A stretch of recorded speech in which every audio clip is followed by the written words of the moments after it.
OBC आरक्षणाला धक्का लागत नाही, भुजबळ वेडे झालेले आहेत अशी टीका जरांगेंनी केली आहे। भुजबळांनी ओबीसी पक्षाचं आणि ओबीसी नेत्यांचं वाटोळं केलेलं आहे असा आरोप जरांगेंनी केलाय। तर आमचं भांडण तुमच्याशी नाही सरकारशी आहे असं जरांगे पाटलांनी म्हटलंय। येवलावाल्यानं दबाव आणला तर पालथ करणार असा इशारा जरांगेंनी दिलाय।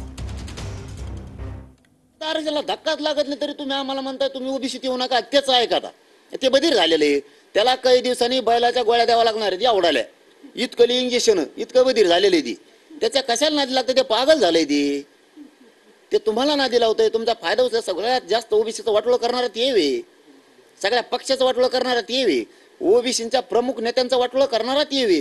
ही बुद्धी कळते तुला? बुद्धी आहे का थोडी? म्हणून मी म्हणतो त्याला थोड्या दिवसात जाणाराची एवढं इंजेक्शन द्यावं लागणार आहे। हा, एवढ्या टपुऱ्या गोळ्या त्या नाड्यात घालणार आहेत लोक काही दिवसांनी, डॉक्टर त्या मुसळ्यानं कोचू घालणार आहेत नाड्यात नाही गिळली तरी, इतकं बधीर होणार आहे। आम्ही एकटेच 50-55% आम्ही कसं सरकार देत नाही बघू, आमचं भांडण तुमच्याशी नाही सरकारचे, बघतो सरकार कसं देत नाही त्याला। म्हणा किती दबाव आणतो यावल्या वेळेला, हा तुला जर नाही पालतं केलं तर नाव सांगणार नाही। हो, तू किती आडवाईन सगळा भारत एक करतो तरी ओबीसीतच जाऊन दाखीन तुला मी।